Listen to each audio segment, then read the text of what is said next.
Hello and welcome to this webinar on Workforce Transformation Strategy, a spotlight on Australia and New Zealand. My name is Dane Anderson and I'm the Vice President and Research Director for Forrester in Asia Pacific. I'm going to be sharing with you the results of a study that we conducted to understand the trends, drivers, and challenges that firms in ANZ face to deliver effective workforce transformation. Although this is a paid study, it has the same rigor and independent methodologies that Forrester uses for any of the research that we conduct. For the purposes of this study, we have not limited ourselves to specific industries or company types or company sizes. Therefore, we believe that the study bears a rich reflection of the overall ANZ market with regards to workforce transformation approaches through technology. We learned a lot through the study. We think it's very relevant, and I look forward to sharing the results with you.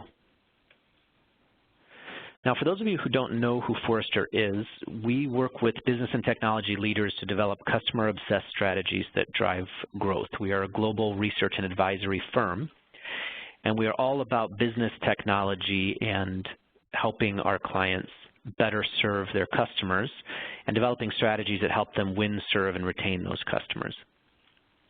Of late, customer experience has been a very hot topic in the market, but this is an area that Forrester has been researching now for over a decade. We have a very good understanding on how CX affects financial performance of companies and also drives CX. And one of the things we've learned as part of this research is how critical employee experience is as part of a core corporate strategy that drives results for companies in the markets where they operate. We know that companies which are placed higher on our customer experience index also place a higher importance on employee experience as they understand how important it is to drive customer-obsessed strategies that drive growth. Now, at Forrester, we also pull on other research, and one study that we've looked into, which we find very interesting, was done by Teresa Amabile from Harvard. And what she found is that what makes people happiest at work is getting things done. When workers sense that they're making headway, their drive to succeed reaches a higher level. In fact, it peaks. And this is really important because oftentimes organizations look at things differently. They tend to focus on secondary factors when, in fact, what is most important is figuring out a way to remove obstacles for their employees and help them get in the flow of work and help them be productive and effective and efficient. And what we found at Forrester is that there is no question that there's a link between strong customer experience and positive employee experience. At Forrester, when we look at customer experience, we focus on what we refer to as the 3 E's: effectiveness, ease, and emotion. On the effectiveness side, of course, this is a focus on helping customers get value from the experience that is delivered by the organization. Ease is about helping customers get value without difficulty. And then finally, emotion, which is often overlooked but is in fact the most important. It looks at how customers feel about the experience that they had with an organization. This is a very, very key part of customer experience. In fact, as mentioned earlier, our research tells us that it's the most important driver of a positive customer experience. But as I stated earlier, we also know that in order to deliver a very strong customer experience, organizations need to focus on delivering a positive employee experience as well. And I should point out that I'm not linking these 3 E's one-to-one with these other 3 elements. These are just 3 core areas that are important for a positive employee experience. They are productivity. This is a focus on helping employees get their work done, which I referred to earlier. It is facilitation. This is when employees believe their organization helps them focus on their most important work. And then finally, there is connection. This is when employees feel connected with their work, their colleagues, customers, and their overall purpose. Now, other academic studies really hammer this point home in terms of the link between employee experience and customer experience.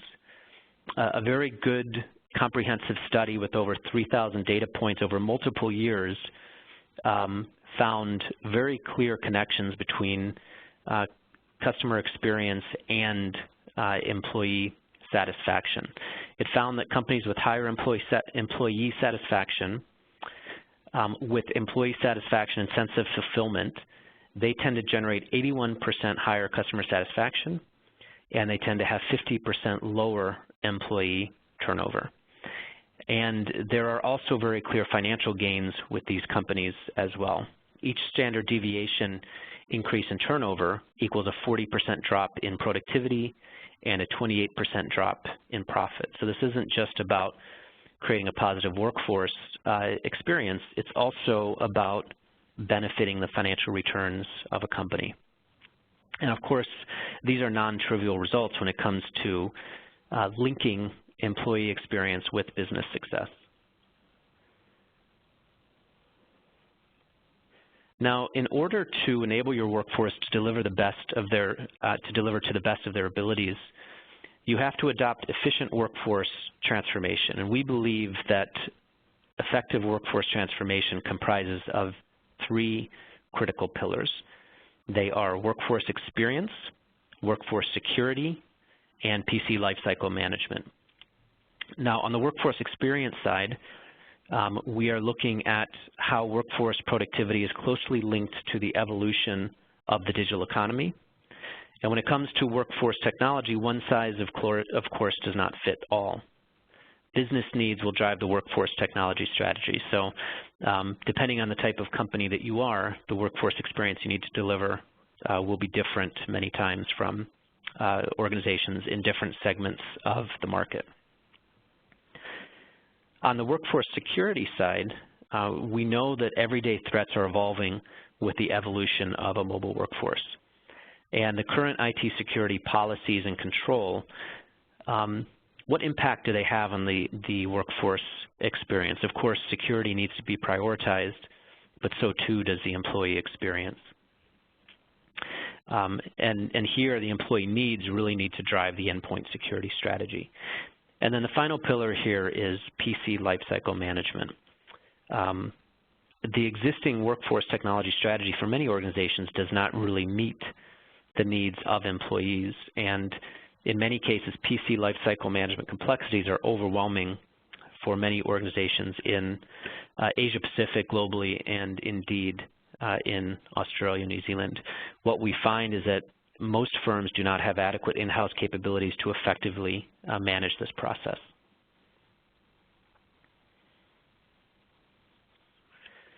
Now, turning to the specific results of this study and looking at what organizations in Australia and New Zealand told us, what we see is that too many business leaders in Australia and New Zealand don't yet see the links between employee experience and customer experience. We asked the respondents which of the following initiatives are likely to be their organization's top business priorities over the next 12 months, and we've ranked them based on their priority. The good news is that 62% of them have identified improving the experience of their customers as a top priority. The bad news is that far too many of them do not see the connection between addressing the needs of their employees and that customer experience. So there's a gap there that organizations need to learn how to close. And indeed, we find that less than half of the firms in Australia and New Zealand link improving employee experience with business success. Here we asked the organizations, how important do you think it is to improve employee experience to meet business priorities in the next 12 months? And we're showing you here the countries ranked from the highest recognition of that reality to the lowest. And you will note that the highest is seen in Korea. Australia and New Zealand is tied for second with India, with 43% of organizations understanding that connection. However, it is higher than we see in Southeast Asia, Japan, and in China. We do also know from this study that more than half of Australia and New Zealand companies believe that updating device technology will help them retain talent. Here we asked, which of the following statements do you agree would help you attract and retain talent in your organization? And fortunately, 54% realized that staying up to date with the latest device technology is critical. Of course, that's a majority, but there are still 46% of companies who don't necessarily agree with that statement. And we know, of course, with millennials and the way in which most people now work, this is becoming a more important factor for the companies that they will join, and also their productivity and efficiency when they are in the workplace. Now, it is a good sign that PC lifecycle management in Australia and New Zealand is generally well defined. So we asked how strongly the respondents agree with the following statements. They could select here, and we found that 76% told us that they have a well-defined PC lifecycle management strategy, which includes procurement, management, and policy in addition to retirement. But we saw quite a smaller share telling us that they have a well-defined employee computing strategy linked to business outcomes. So in many ways, the strategies that they have, although they are well-defined, they are not really linked to the employee experience or to business outcomes. And secondly, most of them, or rather a small proportion of them, told us that their employee end-user computing strategy looks beyond the devices and applications to examine employee outcomes. So it's positive that they have a well-defined PC lifecycle management strategy. It's negative that they haven't made these strong connections to business outcomes or to employee outcomes. So what are the ways that organizations can assess what they need? Well, there are a few different ways that their workforce technology needs can be assessed. First of all, they can conduct workforce technology satisfaction surveys. Many organizations do this. It can tell you what is working and what isn't, but it doesn't really tell you too much else. It doesn't get into the how and the why of the strategy. Secondly, organizations can look at workforce technology needs assessment, which provides deeper information. It helps to provide a fact basis to help you create personas for planning and strategy. And then finally, they can look at workforce engagement and flow. And when you get into this area of focus, it tests for things like emotional well-being and also the link between employee engagement and technology-related factors. Now, Forrester conducts assessments of this sort, and typically what we do is we will map out the needs across this type of a matrix. We will look at how many locations are, in how many locations does the worker work. So on the right you have the workers who work in many locations, and on the left you have workers who work in fewer locations. And then on the vertical axis we will look at how many applications do they use. Do they use many, or do they use few applications? And then we'll get a much deeper, richer understanding of the types of workforce personas that need to be understood. And then, of course, when they're understood, organizations can develop the workforce technology that is required for each of these various personas. Now, when digging a bit deeper into the study in this specific area, we found that bring your own device policies and device diversity top concerns among firms in Australia and New Zealand. We asked the respondents, how concerned is your firm with the following for device security issues? And at the top of the list here, with 82% of respondents indicating this as a key concern, is potential legal liability issues that may arise due to the BYOD policies.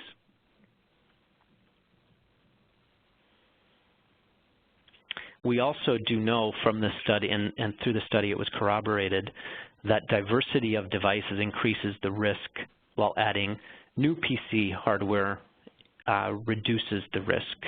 So we asked how strongly the respondents agree with the following security statements. And we found 61% agree that user authentication for devices remains vulnerable, and 56% agreed that newer PC hardware is significantly more secure than older PC hardware.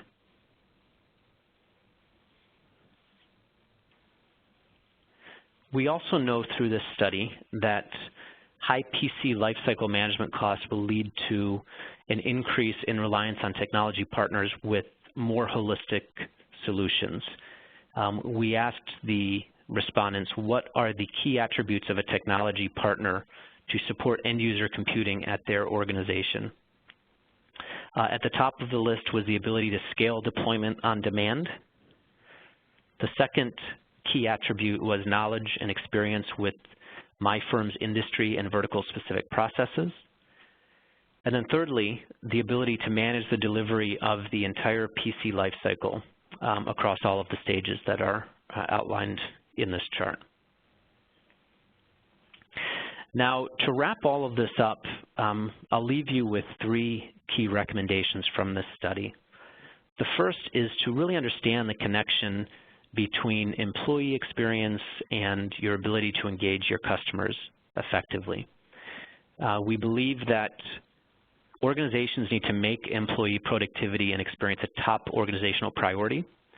We believe they need to develop a rigorous, repeatable approach to regularly assess employee technology needs, and also to assemble a cross-functional workforce experience working group. Driving these strategies from just a part of the organization isn't going to cut it. Secondly, we suggest organizations really focus on how to improve their device security. So here, they can focus on choosing the most secure device hardware and getting it in their employees' hands, and also to make authentication, network, and data security part of their endpoint security strategy. And then thirdly, to efficiently manage your PC lifecycle. Here we recommend organizations partner with the vendors who can automate the PC lifecycle for them from the factory all the way to the employee, and reduce the PC refresh cycle to help you generate more value from the PC lifecycle. So rather than focusing on the lower end of the responsibilities that an organization can focus on, we believe by partnering with the right organizations, they can focus more of their time on winning, serving, and retaining customers. Now, if you'd like to find out more on this study, you can get in touch with your Dell contacts, and they will be happy to provide with you a copy of this study. And with that, I would like to wrap up my comments for today, and thank you very much for listening. I hope this was helpful for you. All the best. Bye.